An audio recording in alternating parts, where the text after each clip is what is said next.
Mungu tangu wakati wa Rozari Takatifu kwenye kipindi kuabudu, tumefundishwa na tumeuonja upendo wa Mungu ambao unazidi upendo wa mwanadamu yeyote. Hii ndio tulivyofundishwa na ndivyo ilivyo. Na katika Injili ya leo tunaambiwa habari hiyo hiyo, mkizishika amri zangu mtaishi katika pendo langu. Amri zake ni zipi? Amri zake Bwana wetu zinaanza kupatikana katika Agano la Kale, kile kitabu cha Kumbukumbu la Torati sura ya 6, naposema sikia Israeli, Bwana Mungu wako Bwana ndiye mmoja. Kwanza umtambue kuwa Mungu ni mmoja. Hilo ni hitaji la msingi kwetu sisi, kumtambua kwanza Mungu wetu ni mmoja. Na la pili ndio anasema hivyo kuwa umpende Bwana Mungu wako kwa moyo wako wote, kwa akili zako zote na kwa nguvu zako zote. Upendo unatajwa kwa namna ya pekee. Bwana wetu Yesu Kristo alipokuja aliikamilisha amri hiyo ya upendo kwa kusema, sasa amri kuu iliyo zote ni kumpenda Mungu na kumpenda jirani kama Mungu alivyotupenda. Mungu ametupenda kwa ishara hiyo ya kutoa uhai wake kwa ajili yetu sisi sote. Sisi tunaalikwa kumpenda Mungu kwa namna ya pekee sana kama yeye alivyotupenda, lakini pia tumpende jirani. Tukitimiza haya mawili ya kumpenda Mungu na jirani, maisha yetu yanakuwa mazuri na Injili inahubiriwa kwa sababu tunao upendo. Na tulikumbushwa leo kuwa Injili ni nini? Habari njema ni nini? Uinjilishaji ni nini? Ni kuamini kuwa Mungu ni upendo, na ni ukweli umelala hapo kuwa Mungu ni upendo. Kwa tuone sababu ya kuishi upendo huu katika familia zetu, katika jumuiya zetu na kwa kanisa kwa ujumla.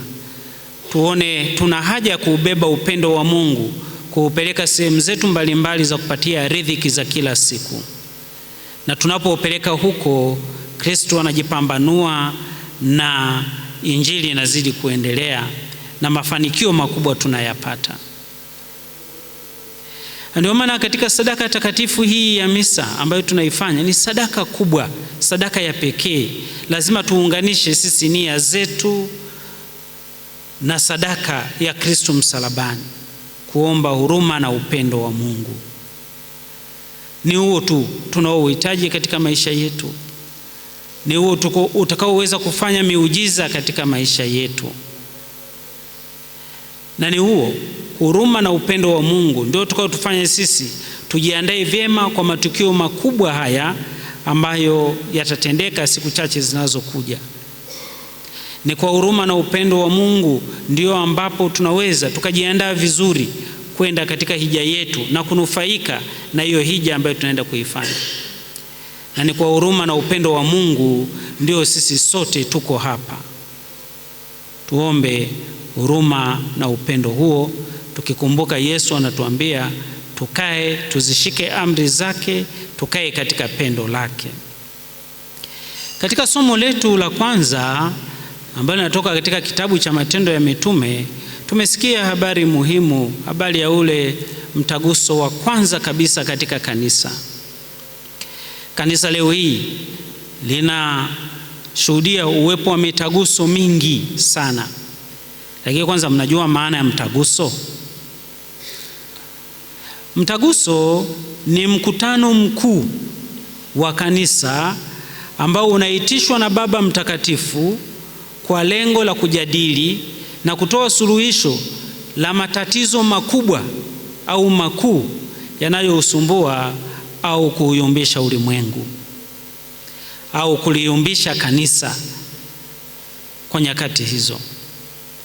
Ndio maana huu wa leo tuliosikia katika kitabu cha Matendo ya Mitume tunauita mtaguso wa kwanza wa kanisa, kwa sababu ni katika kipindi kile kanisa la ulimwengu lilikutana kwa pamoja kutatua changamoto waliokutana nayo Paulo na Barnaba katika uinjilishaji wao.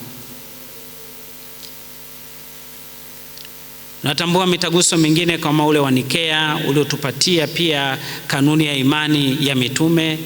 Kuna ile kanuni ya imani ya mitume na hii ambayo tunaisali ya katika misa takatifu. Tuna mitaguso mingine kama ya Konstantinople, tuna mitaguso mingi katika kanisa, na mtaguso wa mwisho katika kanisa ni huu wa Vatikani ya pili, mtaguso mkuu wa pili wa Vatikano. Sasa katika ule mtaguso wa kwanza tatizo lilikuwa ni nini? Baada ya Paulo kutokewa na Kristo mfufuka na akaenda kujiandaa na akapokea nguvu ya Roho Mtakatifu, alitoka kuanza uinjilishaji. Katika juma hili tumesikia safari za Paulo. Paulo alifanya safari 3 za kimisionari, na masomo ya wiki hii ndio tumesikia safari hizo za Paulo za kimisionari.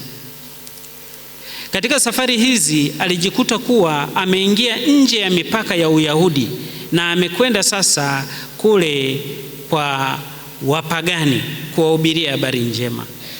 Kwa sababu neno la Mungu alifungwi, ameenda amehubiri na watu wamelipokea neno, wamefurahi, wakabatizwa na idadi yao ikaongezeka kubwa sana. Wayahudi waliposikia kuwa watu wa mataifa wamelipokea neno, wakaja juu, wakaenda kuanza kutoa mafundisho ya uongo na kugombana na Paulo na Barnaba, hata kuwapiga na kuwafunga.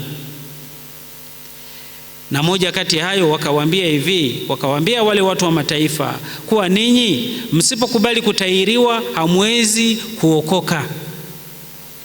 Paulo anasema hivi kuwa tohara pekee inayotakiwa katika kanisa ni ubatizo.